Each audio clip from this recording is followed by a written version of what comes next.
welcome back, everyone. And we have, after listening to all the innovations, now it's time to sort of, we hope you're in that mood where you're thinking as to how you should go about implementing it. And in order to bring you the voices of the people who can support and bring in innovations to your cities, we've put together this brilliant panel comprising innovators who are working practically for quite a few years with cities, and they will be able to share some thoughts. At the same time, we have requested that they share very openly what they need from cities in order for them to be able to help them. So please join me in welcoming the panel chair, Mr. Ajit Rangnekar and Mr. Prashant Lingham. Mr. Prashant Lingham was introduced to you in the morning. Mr. Ajit is the Director of Research and Innovation Circle of Hyderabad. Prior to this, he was the Dean of Indian School of Business.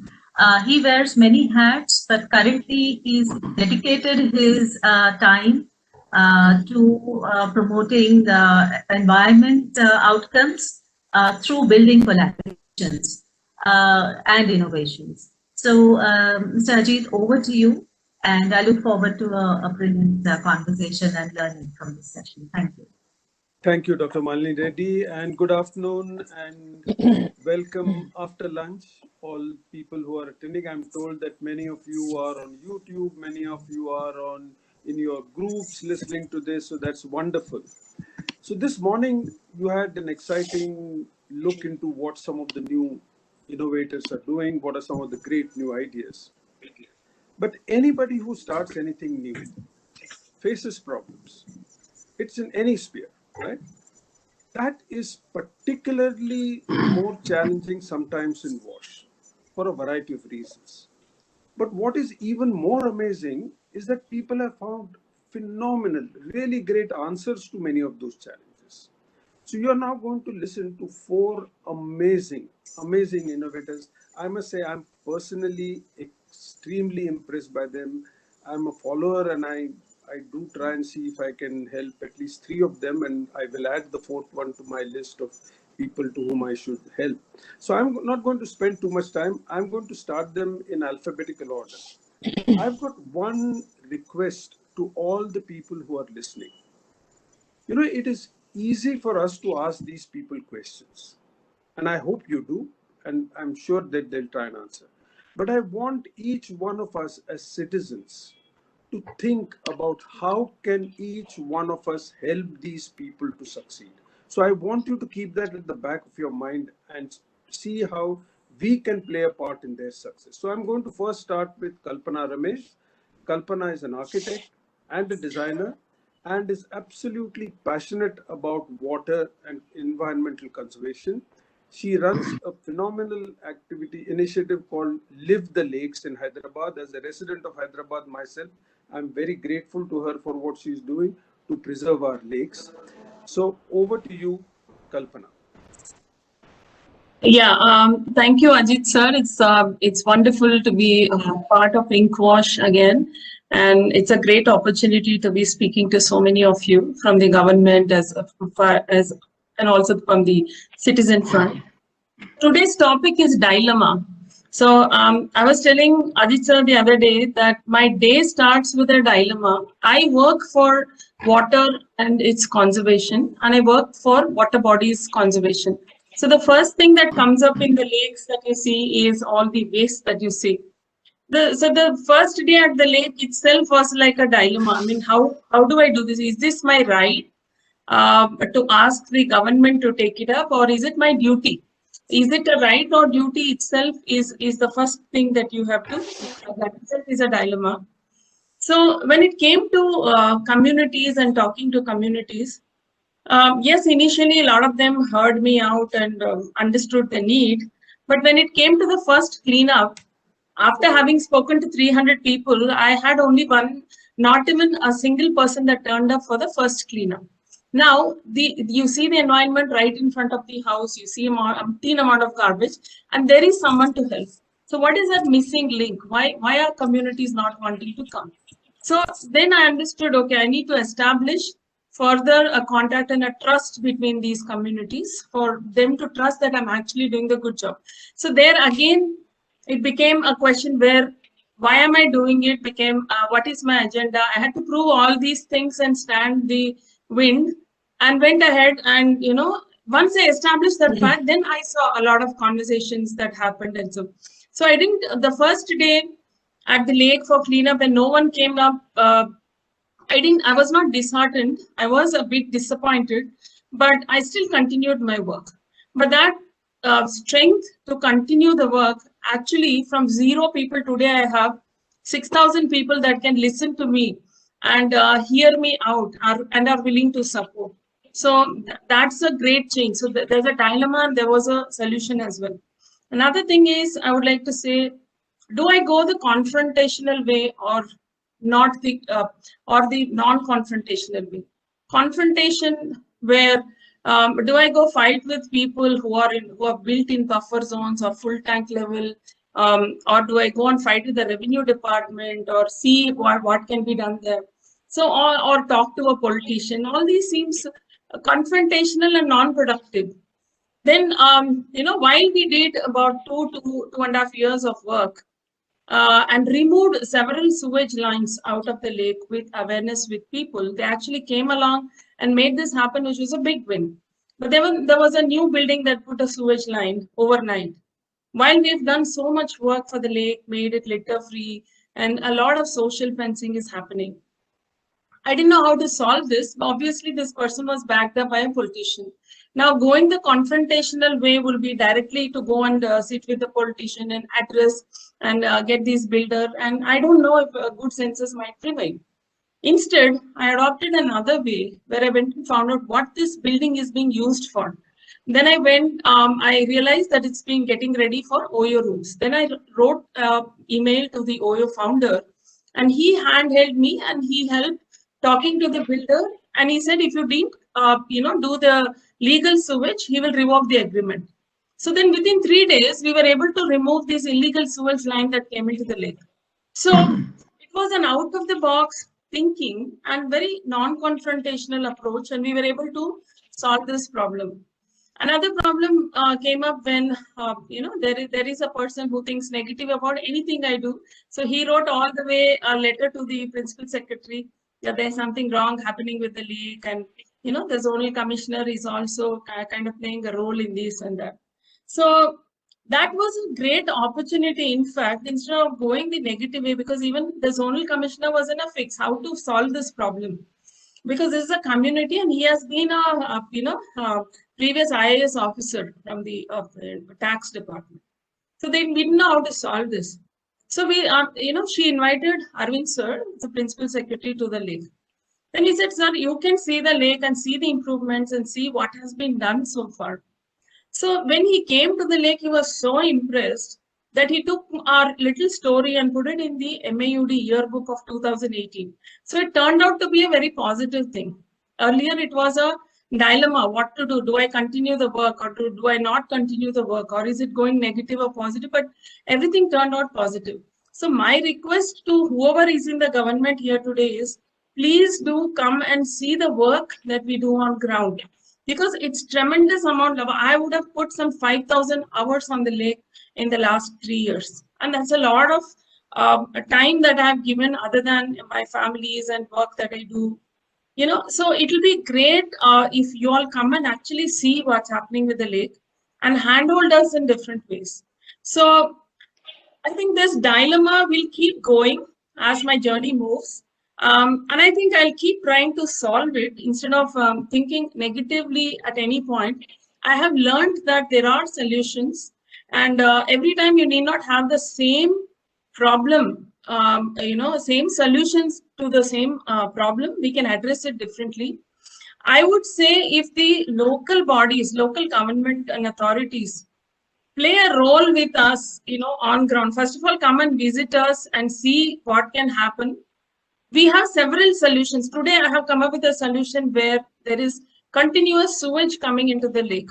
So I've accepted that fact that sewage is not going to go away. And there is a solution for that as well. So there are so many solutions that we have come up with. If you can just come and we can showcase what we have done so far, it will be fantastic. Kalpana, can you just clearly say in one line what is your message to ULBs in one single line, and we'll move to the next participant. Maybe your message to all the ULB officials who are online right now. I would say that, handhold us, first come visit our lake and handhold us, and we have several solutions on the ground for you. And we have connected communities, we can connect, there is a clear roadmap for every water body restoration, and we have it with us. If you give us the opportunity, we can come and present, and we can make it happen for every water body, every well, every step well in this city and probably the state as well. Sure. Thanks. Thank you very much. Sir, to you, Ajit sir, over to you now. Thank you. So for those of you who are wondering what Prashant's role is, you've now seen his role. We want to make sure that every speaker restricts themselves to 5 minutes so that all of you get a chance to first of all listen to all 4 speakers, and then of course you get a chance to have discussions. 3 great points made: trust, do not confront, actually find solutions, look around the problem, and see ways of showcasing your work. So thank you very much, Kalpana. The next speaker is Maya Vivek. All of us go to temples, all of us go to weddings, we see so many flowers, those flowers get all thrown away at the end of this and creates a completely different waste. So Maya started as a co-creator, founder of a company called Urvi Solutions, Urvi Sustainable Solutions. Over to you, Maya.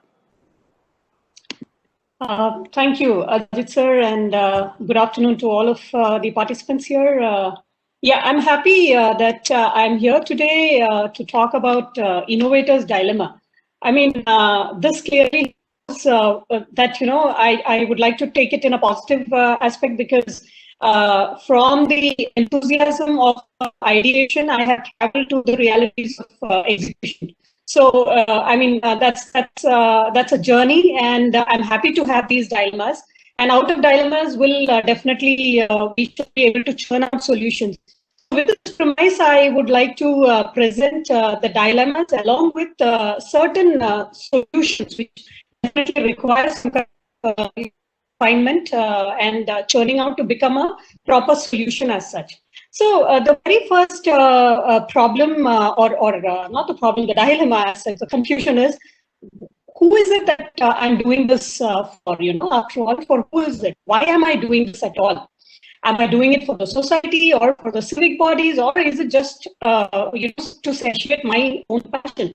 Now, this question tends to arise when there are a multitude of blocks that come up in terms of lack of support from the very ecosystem that you're helping with, or if there is any support at all, then it is not really on the ground to make things happen. Again, importantly, there is also cash crunch to make this happen. There's no easy funds available, and then the running around for regulatory compliances. I mean, do you focus on recycling the waste and cleaning up a lake or a landfill, or do we run about to get your regulatory compliances set? And then finally, I mean, what about the general society, you and me together? How do we motivate everybody to participate in this whole exercise of cleaning up? Now, what I believe personally is there is a one-phrase answer, which is forget the economics part of it. What do we do to let our understanding of all of the economics principles that we might have learned, let us set aside all of this when we assess, motivate, or understand social ventures. This is my earnest request. Now, for the solutions that I have in mind is, of course, on the regulatory compliances or the statutory requirements. I would like to see the processes being made easier for the organizations or company by providing either a one-stop shop for all requirements, be it, say, licenses or the certifications or permissions. Like, for example, in my case, I do not as yet know if I should be applying for a shops and establishment license or a factory license. Should I be going to a legal metrology license? Is a pollution control license required for me? And mind you, all of these are different agencies that I need to work with. So look at the time that goes in all of these, processing all of these. So the best part is if there is some kind of a hand-holding like what Kalpana was telling here as well. The second part is, of course, the traditional prerequisites or notions of assessment for funding, will have to undergo an unlearning or probably be reimagined. A social venture like ours, which is dealing with waste flowers, cannot definitely give any investor a return like a fintech or a biotech venture would have. The results also are going to be quite intangible at many levels. So such ventures also should be rewarding for the funding agency as much as the seekers themselves. So a capitalist who's willing to support my organization should also be benefited. So maybe some kind of SOPs to them, or some kind of at some levels that coming in from the state or civic bodies might help. Finally, I mean, I have this problem of how do we keep our workers motivated? My suggestion would be we need to look at how do we change the narrative first. I mean, don't look at them as, or don't look at, I call myself a glorified Raddiwali, So don't look at me as the Raddiwali or the Kachrewali. I mean, I am the one who's cleaning it up for you. You are the one who's, or rather collectively, we are the ones who are actually Kachrewalas. So this social psyche needs to be awakened, and it is a long-term process. I totally agree. It is a long-term process, and this there has to be a Maya, sorry to cut you short. Maya, sorry to cut you short. Two questions for immediate answer.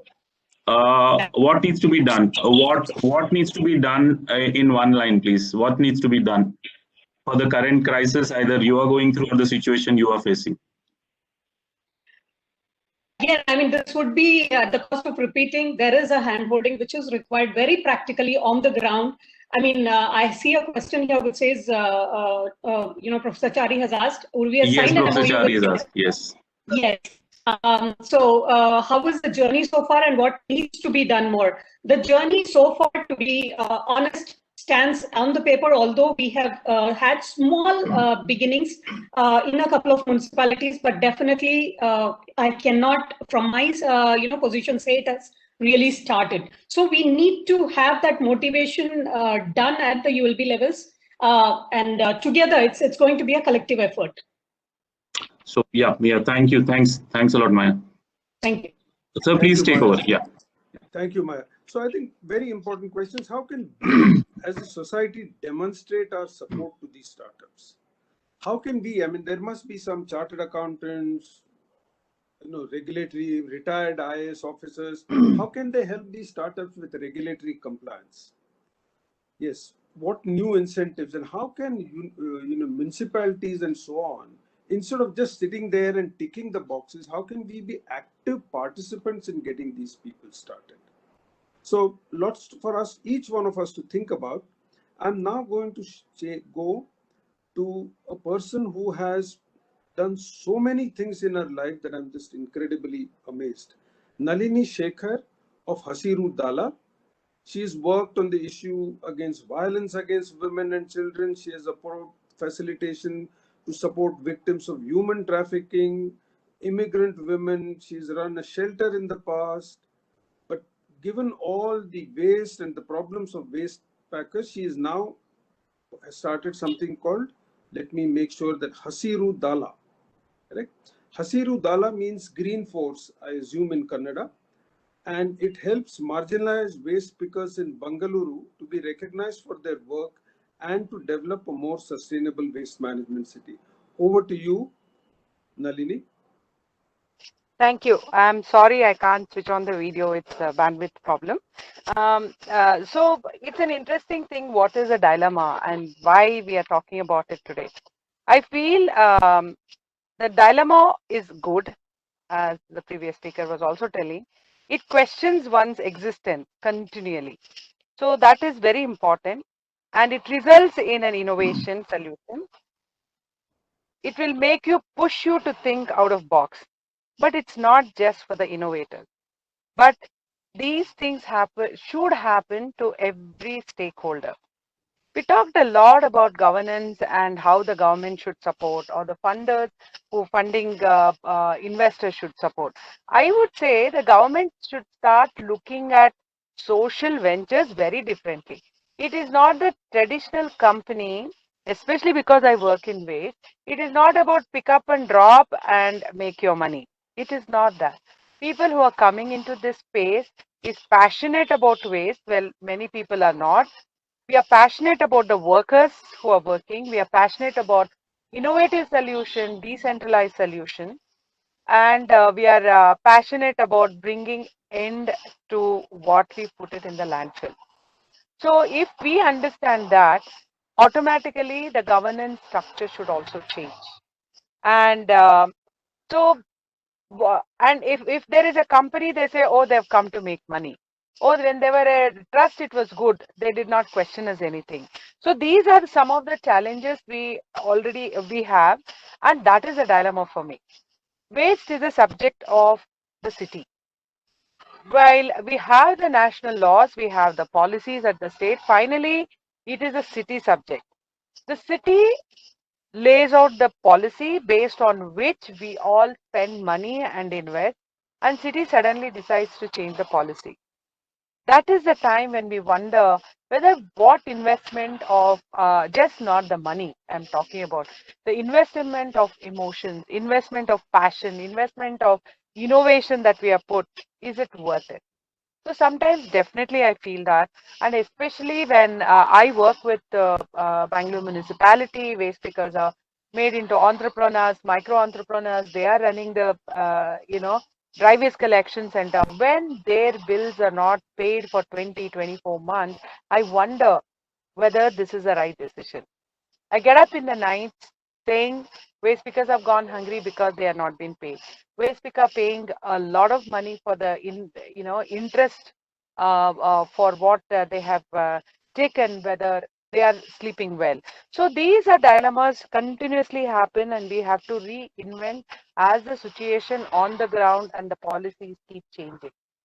So the other thing is the funders challenges. The funders generally invest based on the founder. So this founder syndrome, when I don't believe in the founder syndrome, because the second generation should come up, the leadership, only then you see the sustainability. But all of us know funding comes because of its founder.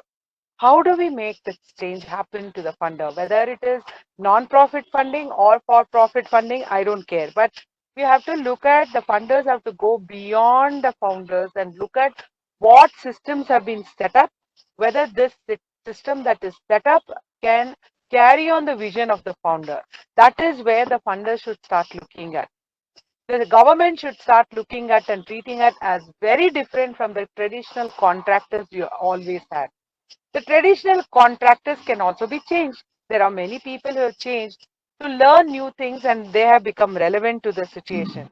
Identify such contractors and recognize the passion and love the social investor put in.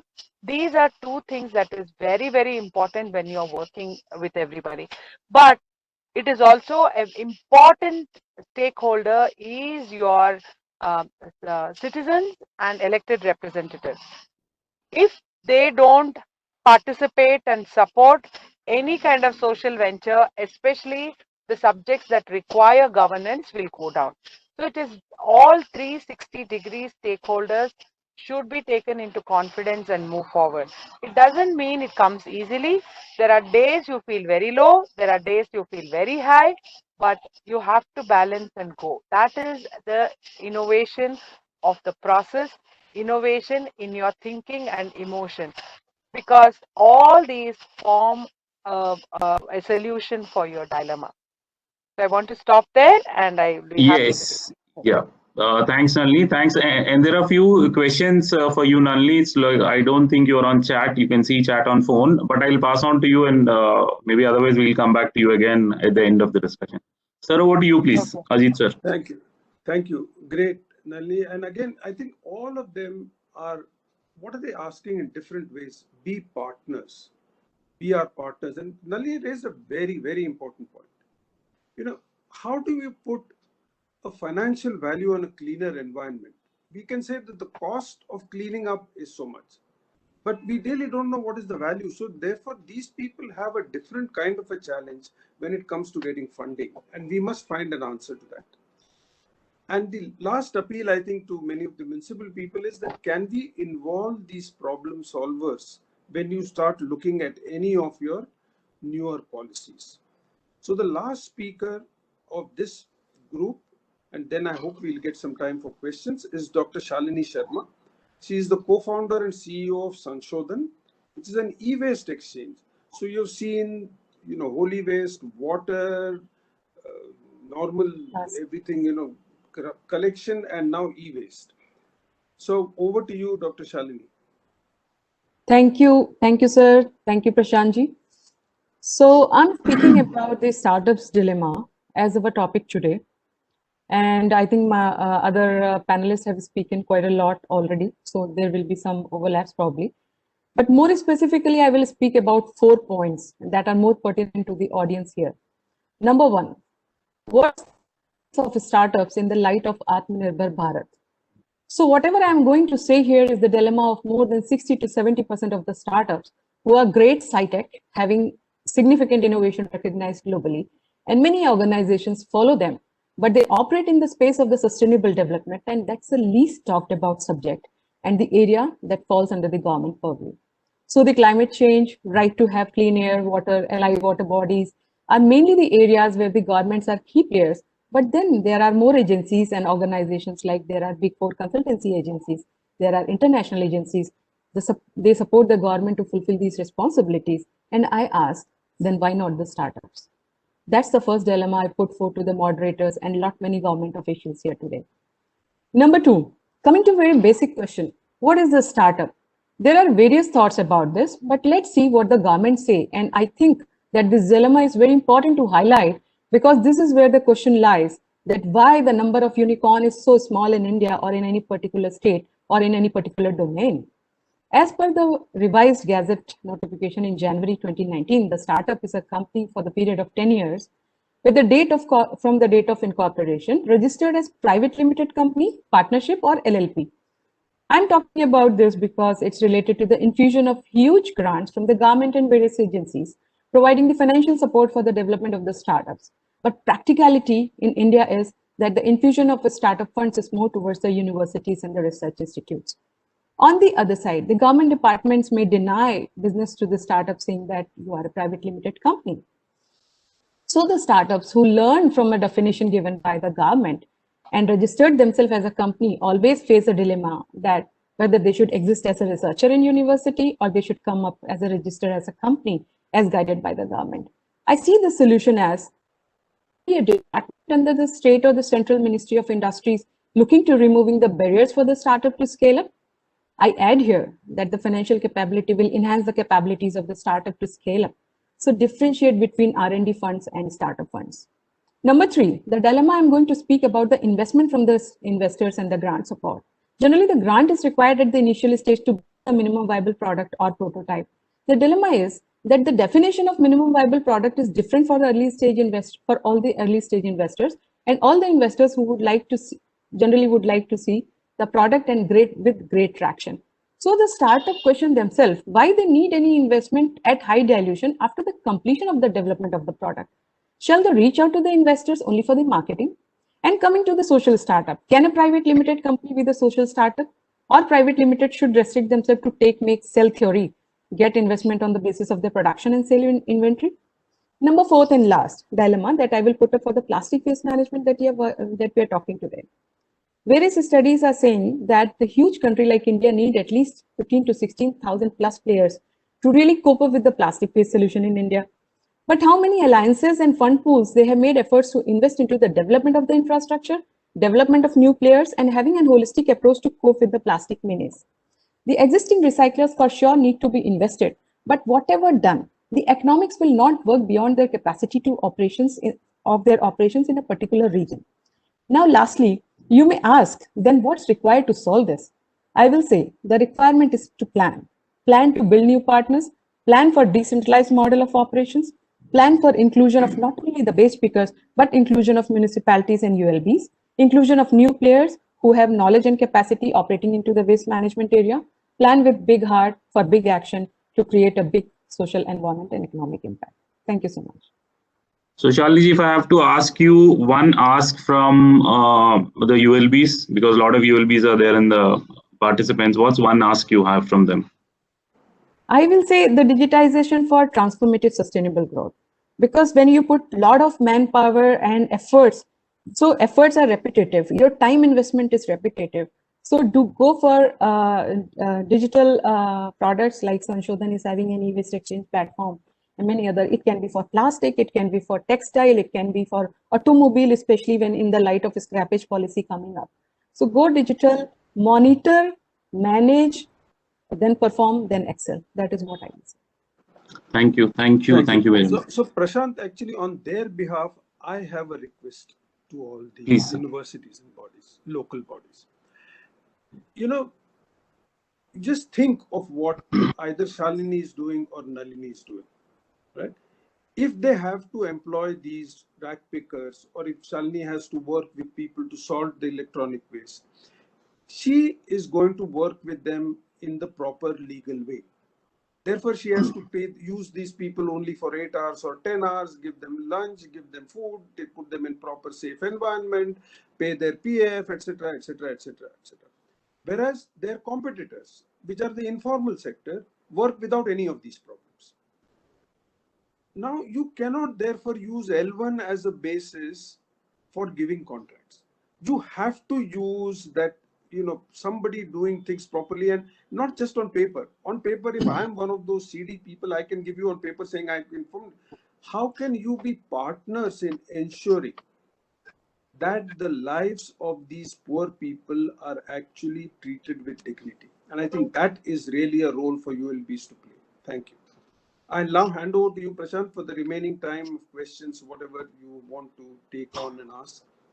Thank you, Ajit. It was an excellent. Thank you, Ajit. It was an excellent point that you brought up. So we have some more lifetime. We have finished well, and we have certain questions. So I'll just throw one or two questions which are there in the chat box. So one is from Mr. Manish Kothari. I'll start from one again. I'll start this question to Kalpana. Kalpana, Mr. Manish asks, can the startups be looked at the parameters and not on the basis of their legal entity? He means to say on the work they are doing and not on the legal entities. So what's your take on this, Kalpana? Sorry, Prashant, I didn't get that question. No. Can all these 4 startups or the startups working in the social space or in the wash space can be looked on the basis of their work rather than the basis of their legal entity? Is it really possible? I think they should be looked at on the basis of the work they are performing. I think that's key, right? That's important to begin with. Okay, so I agree. So now I come back to Maya a second. Okay. I'll just go through some of the questions. Okay, since I have been following your work closely and you have a specific ask. So tell me one thing, we don't see many people in the floral waste space in which you are operating. So how do you build your army? How do you build your army with more number of entrepreneurs addressing in this space? You are only one today. So I would like to step back a little bit. When we started in 2019, there was practically no awareness, and in fact, people used to ask in awe of, they were in awe of what we were doing and stuff like that. But coming today, I mean, Jan 2021, I have about 10 creators or even planners with me who are now aware of disposing their, flower decors responsibly. So it is gradual and a long-term, planned communication that is going to help, building this awareness. That's one. How do we help, build this particular army of floral waste recyclers or rejuvenators? Is definitely by educating communities. To engage community to take up this work of floral recycling, either to give to us or convert them into simple compost, which is so much of a doable job. So this is what we are doing right now. Okay, fair enough. So Nalini, you're there? Yeah, I'm there.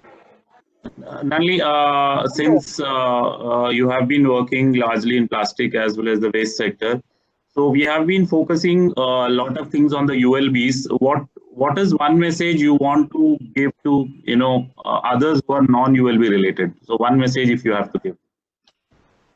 So to the rest of the audience also. One thing I want to clearly say is, because now they are aware of the economics. I don't think everybody is aware of economics of waste. Everybody thinks, oh, they are making a lot of money. To understand the economics and its viability in managing inorganic waste, and also promote informal sector to do it. Because many of the ULBs have started saying, okay, I'll sell this material and make money for myself, or the ULB, what I meant. So here ULB have to think that for decades and decades, your informal workers have been helping you to keep the city clean because you are not organized. Now that you are organized, you cannot throw them out. You have, because they also have the skill and knowledge that you and me don't have.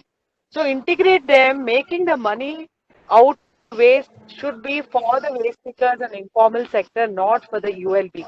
This is a very paradigm shift that we need to do. Only then we can actually get more.